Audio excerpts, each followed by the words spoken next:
Hello, good afternoon. Welcome to JoyNews. Today we're coming to you live from our studios in Kokomlemle. We're on DTT because we're free to on DSTV channel 421 and Go TV channel 125. This is your home of independent, fearless and credible journalism. Coming up this afternoon, Office of the Special Prosecutor and Federal Bureau of Investigations conduct a concurrent inquiry into the activities of former Sanitation Minister.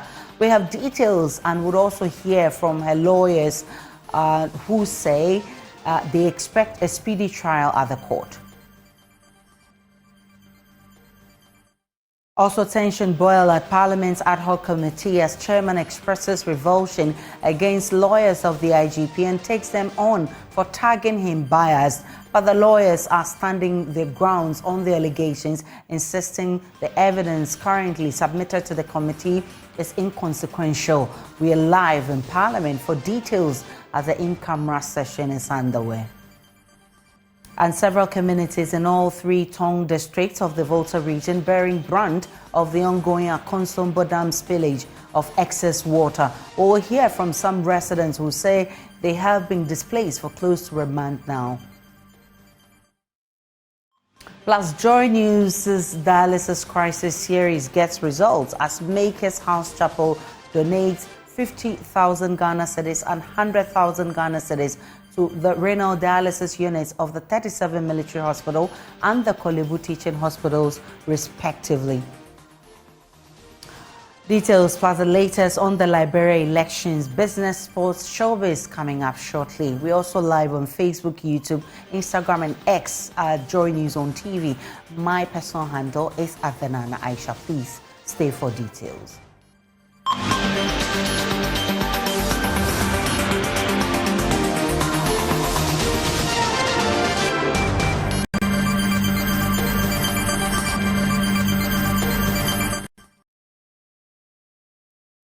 My name is Aisha Ibrahim. Many thanks for choosing us. The Office of the Special Prosecutor and the Federal Bureau of Investigation says they are doing concurrent investigations into the activities of former Sanitation Minister Cecilia Dapaah. This was revealed in a tweet shared by the Office of the Special Prosecutor. Let's see full details of that statement coming up shortly on your screens. The Office of the Special Prosecutor and the Federal Bureau of Investigations have initiated concurrent inquiries into the activities of Cecilia Dapaah, the former Minister for Sanitation and Water Resources, and her associates. These investigations primarily focus on examining their assets and financial transactions within the United States of America. This collaborative effort is to ascertain the lawfulness of Ms. Dapaah and her associates' wealth, both in the context of their funds transitioning from Ghana to the United States and vice versa. Meanwhile, lawyers for the former Sanitation Minister say they are in for expedited trial in the case pending before the court, hence the application for the abridgement of time. According to the lawyers, they will not oppose any supplementary affidavits filed by the OSP and they will cross every hurdle that comes their way. Richard Kwejanyako is in court. He joins us with more. Richard, what's the basis for this application for the abridgement of time filed by lawyers for Madam Cecilia Dapaah?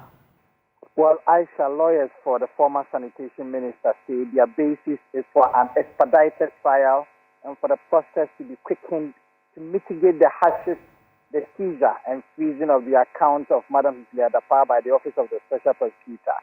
They contend that the current pace at which things are going is really having a huge toll on Madam Cecilia Dapaah because her cash has been seized and her accounts have been frozen. And that's why they are praying the court to grant the application. They indicated that the OSP is merely repeating the application, which is same in substance and in form, just to compound the hardship on Madam Cecilia Dapaah. Aisha. Now, Kojo, what's being the response of the OSP? So the OSP, the Secretary, has responded. First, it said it's incorrect for Madam Dapaah's lawyers to call the application for the confirmation of seizure and freezing of the account a mere repetition application. The lawyers say the current application for the abridgement of time is only rising on a misconception that the substantive application is a mere repeat application. They say the substantive application is a fresh process and started by any trial consideration. And if the court goes ahead to grant that application, it will fly in the face of the law. And so that is the response from the OSC. Atta Akyea is our man reporting from court. Right now, I would have to take you straight to Parliament, where chairman of the Adhoc Committee investigating the leaked tape involving the IGP is addressing the press. Oust IGP, what was it that the Speaker saw in me, an MPP member of Parliament, to chair a committee of this nature?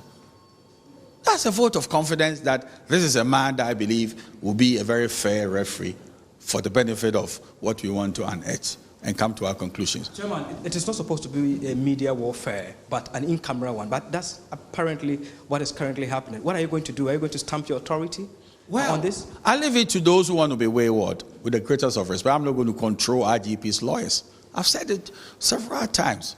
A man who has the truth on his side will come into the hallowed chambers where we are, not to engage in media frenzy. That the man has no integrity and is biased. You couldn't table it before him. Is it the case that when they appeared before you, they didn't talk about it at all? They didn't talk about it at all. Why? You didn't ask them? We didn't have to even glorify them with, to say. Because if they were bold, they won't use the media. They will come before it and give us the basis of saying it. As the chairman, did you express your revulsion against their comments? I did. Because I don't see why today, as we are here, somebody will say that the chairman is blocking the hierarchy of the police from sitting into the in-camera hearing, and that is evidence of bias.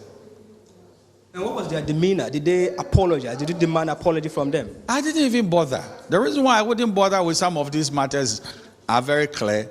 I'm not here for that exercise. I'm not here to sort of skew evidence in favor of another person. What will be the dividend to me? I don't know what happens in the police service. The schedule for this in-camera hearing was supposed to end on Saturday, 14th, right? Yes. But you have indefinitely suspended the sitting. Is this not going to be protracted again? It's not going to be protracted because right now we need to look at the evidence and most probably start writing our reports unless there are residual matters that we inform them. If there are residual matters that we later discover after reading the evidence in cold print and also listening to the audio. We are going to listen to the audio tomorrow. All the members of the committee have been summoned here to come and listen to the audio and listen to it attentively. So now we begin to internalize what was said. Then we'll make our decisions. So the IGP wasn't here. Was there a reason for his absence? Alain is not well. That's what they said. So tomorrow, it is only the committee members that are going to scrutinize the documents before you? Precisely. And when are we looking at the next sitting? Well, depending on what will come out of what we call our interrogation of the matters, we'll take a quality decision. If it is relevant that we call somebody back, we'll call the person back. Will you meet your timelines? I don't know that we can be hurried into doing something shoddy because people will begin to say that we did a shoddy job. So far as I'm concerned, nobody can talk about timelines when justice is concerned. Chairman, are you not abusing your powers? At all. We are being meticulous and fair.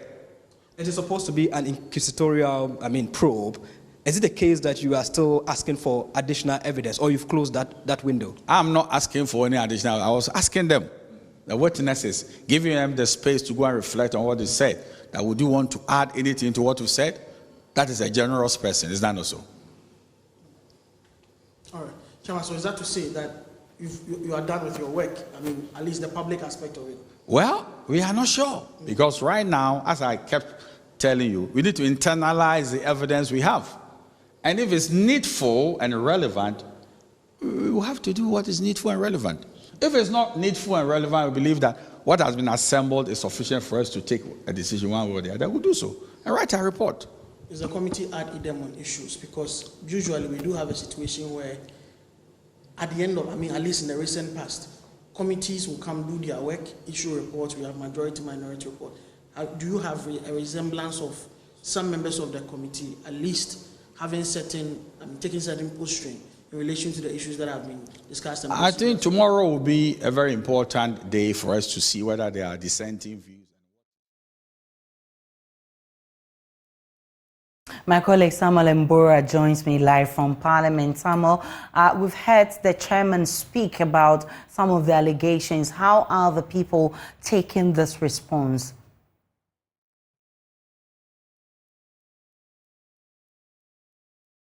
Hello, Mbura. You heard the chairman there. His point is that, can you hear me, Aisha? Yes, go ahead.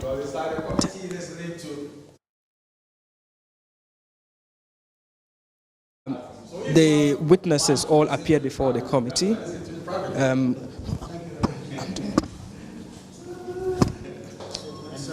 The witnesses all appeared before the committee, and it was actually a brief one. You heard the chairman saying that they have indefinitely suspended the sitting. As and when the need arises, they'll call them back. But tomorrow, the committee will sit and scrutinize all the relevant documents before it. But what we do know is that when the chairman came earlier, he expressed his revulsion against the lawyers of the IGP, describing him as biased in his posturing so far as this incident, this probe is concerned. He was expecting them to raise the allegations of bias before the committee, but we're told that wasn't the case. But he told them, according to what the chairman is telling us, that such comments were inappropriate and should be disregarded. So they've moved away from that, and what they are going to do next is to continue scrutinizing the documents, and then that will determine the next move. But we know they were supposed to end this Saturday. However, the chairman says they will look into the evidence, and if there's a need for them to move on, or to ask for more time to widen the scope of the investigation, they will surely do that. But earlier I spoke with the lawyers for the IGP, and then they are still on their grounds, insisting that the comments and the posturing of the chairman are inappropriate. They think that the committee is done with this work, and they are only buying time because what they are doing now is inconsequential. However, the accusers of the IGP are saying that they have submitted their evidence. We understand that they have added additional evidence from the camp of COP Alex Mensah retired, and we are also told by lawyers of the IGP that there have been some amendments to the evidence. So they are looking into the available evidence that the witnesses have presented, and then they will take it from there. But for now, the entire proceedings has ended. It has cut short. It was just about an hour and a half meeting with the witnesses, and it is all over. It is only the IGP who did not come for this meeting based on what we are told, health grounds. That was Mbura reporting live from Parliament and bringing us updates of the in-camera hearing of the case involving the IGP and Mr. Buguri Nabu.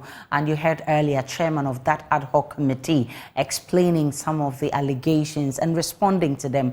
Actually, definitely will bring you more of this in our subsequent bulletins. Let's get on to other stories. Several communities in the Lower Volta Basin are bearing the brunt of the ongoing spillage of excess water from the Akonsombo Dam. Communities in the North and South Tong districts, as well as parts of Anglot districts, have been displaced as floods largely resulting from the spillage have taken over their homes and farmlands. School children cannot go to school because their classrooms are flooded. Local business operators have closed down due to flood waters inundating their wares as well as spaces for operation. Some community members JoyNews spoke to in the Anglot district say it's been over a month since the floods have taken over their livelihoods. They do not have decent places of abode as a result. Let's listen to some of them from Agbogbole Dokwi.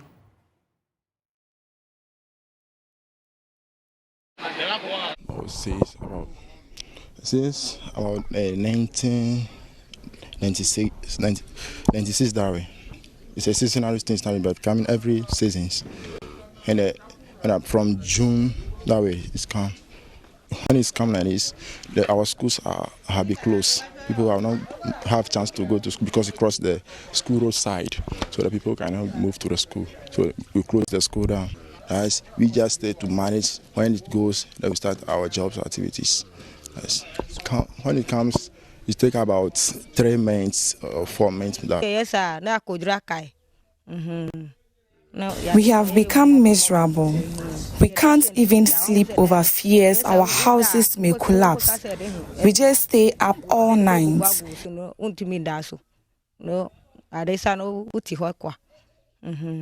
1 month ni. Na nsuo started eba. It's been 1 month since our houses were taken over by the floods. We need help. We are suffering and we are looking up to God. But ye wakrum. Ebe hwe de anyakopo beye na nsuo no beko.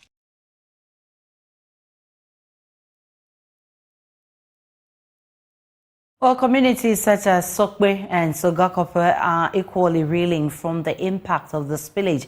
It has now become a common phenomenon to see residents make their way through stagnant water which is taking over their compounds, roads and bedrooms. Let's go over to Sogakope and speak with the former assembly member for the area, Bunyagato, for more. Grateful for your time, sir. When did your community get flooded and how long has this been? Thank you very much, and good afternoon to your listeners. I am Emmanuel Bunyogato, former assembly member for Sogakope North. Since the spilling of the water dam started a couple of weeks ago, we started experiencing floods in our area, but not in the magnitude that we saw 2 days ago. 2 days ago, yesterday and today, Monday and yesterday, it became so much. The water level has risen so much that installations, homes, etc. are all flooded. Schools are flooded, making life very difficult for the people. So this is the situation we are in now. And how bad is the situation, Mr. Gato?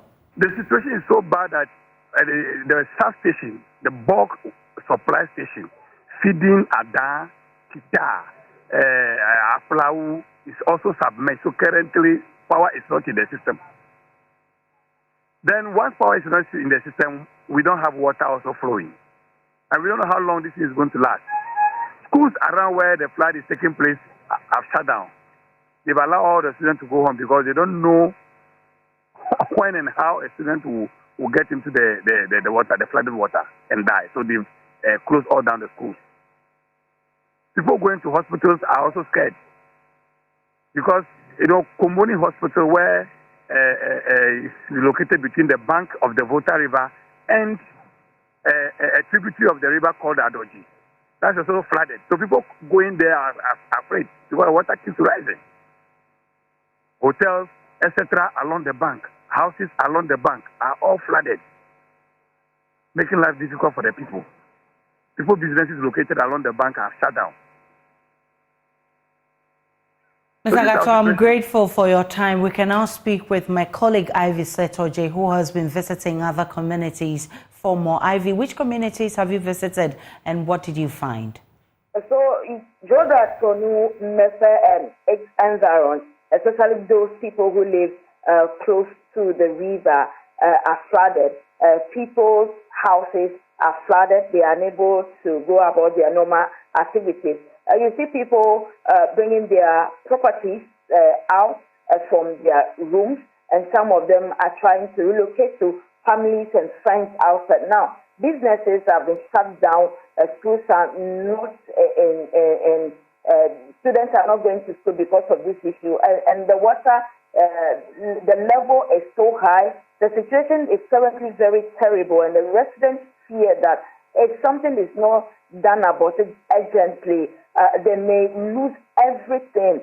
And it will take months before they will be able to go to their homes. So the situation in these areas, Mefe, Jodasongo, and those areas, Sogakope, and those areas are very terrible. And it's getting to that side, that's the Anglo side too, where, there is this tidal wave normally. That was happening. So the people in that area are scared that if something is not done urgently, things will go out of hand. So currently, Mefe, especially in Sogakope, those areas, the situation is very terrible there. Ivy Setoji is our correspondent in the Volta region. Now, let's get back here in Accra because residents in Teshigreda Estate are also lamenting the impact of floods in the community. Some residents say the situation is making it difficult for them to go about their daily activities. There's more in the flowing report filed by Marigold Ama.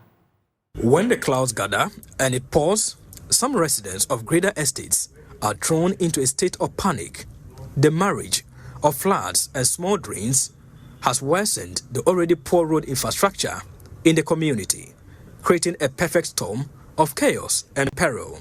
Residents of the Sixth Avenue of the Greater Estate say sometimes driving or walking out of their homes when it rains heavily is almost impossible because of the flooding.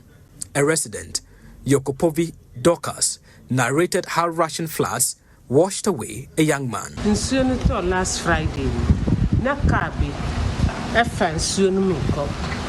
when it rained last Friday, a young man was carried away by the flood. At the time the ambulance arrived, he was already bloated. When the floods recede, the already terrible roads are left badly battered. Small businesses on the Sixth Avenue find themselves isolated as the damaged roads have cut off crucial suppliers of their shops. When it rains, it really affects our business because here is full and no one will come to our shop to be like, I want to buy things.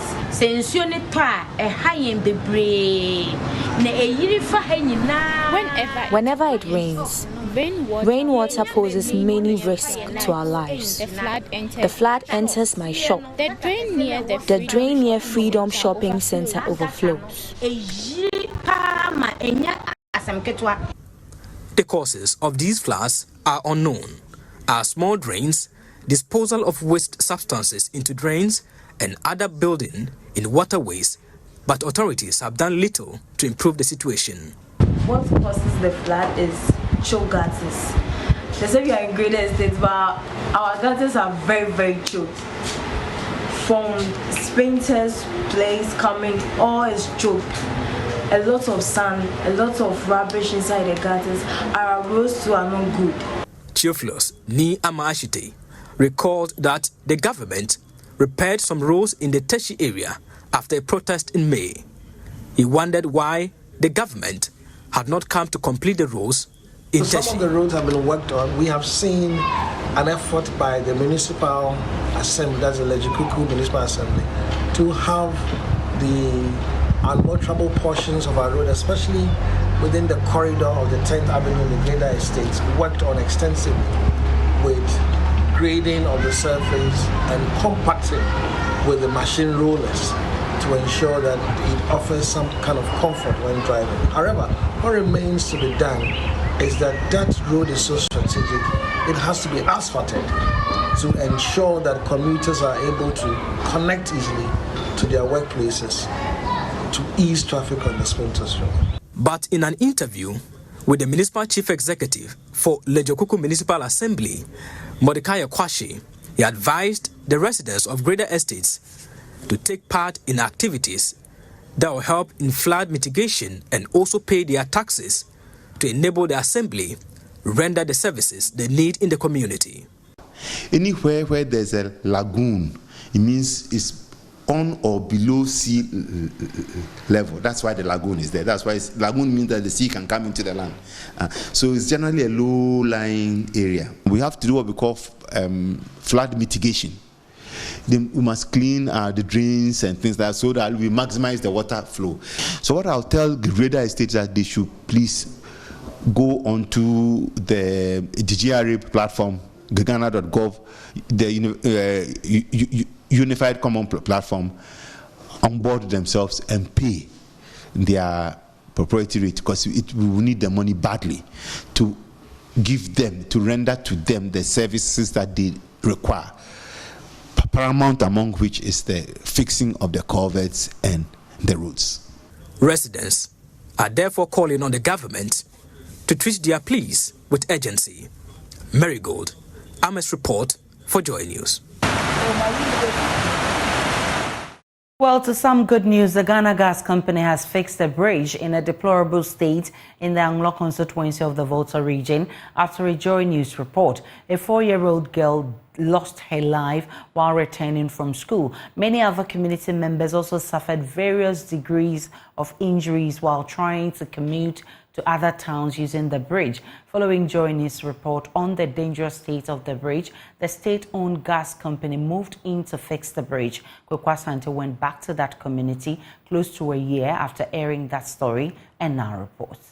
After 30 years of its construction, the Atta Akyea Bridge needed urgent renovation. It had become riddled with holes, and commuting on it daily for residents had become an extreme sport. A 4-year-old girl returning from school fell off the bridge and drowned, whilst many community members suffered injuries using it. This was the state of the bridge until JoyNews aired story of the pleas of the MP. A 4-year-old girl returning from school lost her dear life due to the dilapidated nature of this bridge, and residents are warning more people could die if this is not fixed. This bridge, constructed mainly with metal plates as the bed, has become rusty and is now riddled with holes in many parts. Users have had to navigate cautiously. Assemblyman for the Atta Akyea electoral area, Raphael Kwejo Agbenavo, says the bridge is now a death trap. Very, very terrible. It's not just bad, it's a death trap. And recently, 3 weeks ago, a young girl returning from a school have to fall on this bridge because she is trying to dodge these big holes on the bridge. So at the process, he fall through this side of the bridge and fall into this water. And that's the end of the small girl returning from school. What crime have this young girl committed? This thing there is no good. It make way people they for this thing inside the down. So it's no good for you for the. Then when you are working on it, it seems you'll be feeling as if you fall inside. So our hope is that it should come and redo it for us, because this thing can cause harm to us. Even when you are on motor, you are scared because of the way these places are harmful to us.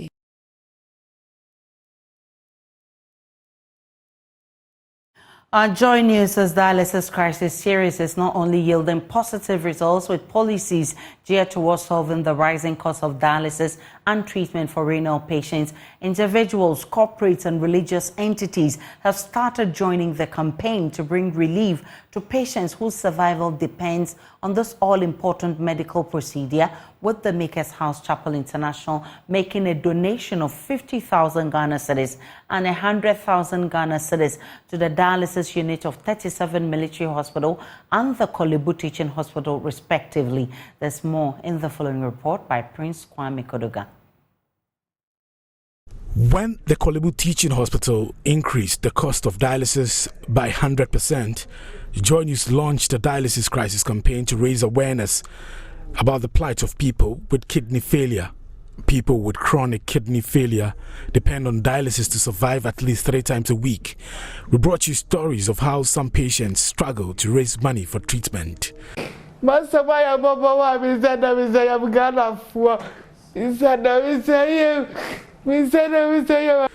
The Chief Executive Officer of the Kolebu Teaching Hospital, Dr. Pokuwari Mpoma, told JoyNews the renal unit is suffocating under a 4 million Ghana cedis debt and will also need 961,000 Ghana cedis monthly to maintain the cost of dialysis at 380 Ghana cedis.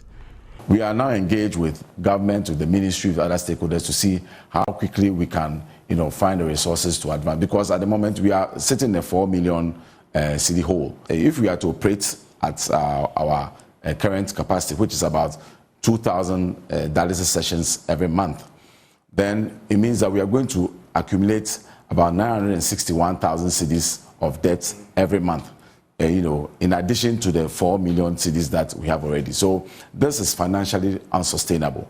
You can't tell when exactly the OPD will be opened. Yes, exactly. You can't tell. I can't. Yes. Okay. So it's 4 million. We have a 4 million deficit. Okay. And then if you are to run at full capacity, we will need about 961,000 cedis subsidy every month to be able to maintain the current prices. The Makers House Chapel International has positively responded to the dialysis crisis series and donated 50,000 Ghana cedis to the 37 Military Hospital and 100,000 Ghana cedis to the renal unit of the Kolebu Teaching Hospital to aid needy patients to undergo dialysis. Lady Atta Akyea Buedi Nyamiche is the wife of the founder and lead pastor of the Makers House Chapel International. Of course, the cries of some of the patients' family. And I personally have had a few people come up to me to tell me how their families are struggling to pay up and all of that. And our Papa also has had a first-hand encounter with some of the families of the patients. And of course, the leadership of the church, occasionally we talk about issues, just the way forward to help with societal issues. And so this came up and we just gathered ourselves and we are here.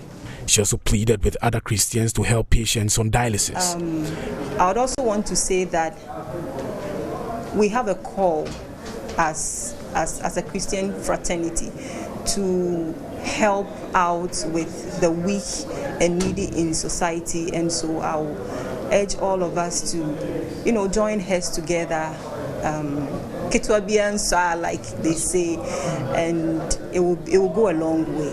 Head of the dialysis unit at the 37 Military Hospital, Dr. Louisa Jimansrebo, expressed gratitude to the Makers House Chapel and assured the money will bring some relief to needy patients. So we are going to use part of that money to assist them. Ideally people should be dialyzing 3 times a week. The cost of it is made so impossible, so we do twice a week. And some have actually reduced it to once a week because of the cost.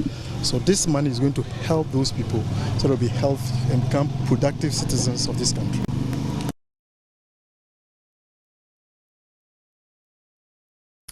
We can now go to Kumasi. And we'll take a break and bring you business. When we return from that, we'll go to Kumasi and check on some updates of the National Science and Maths Quiz. Do stay.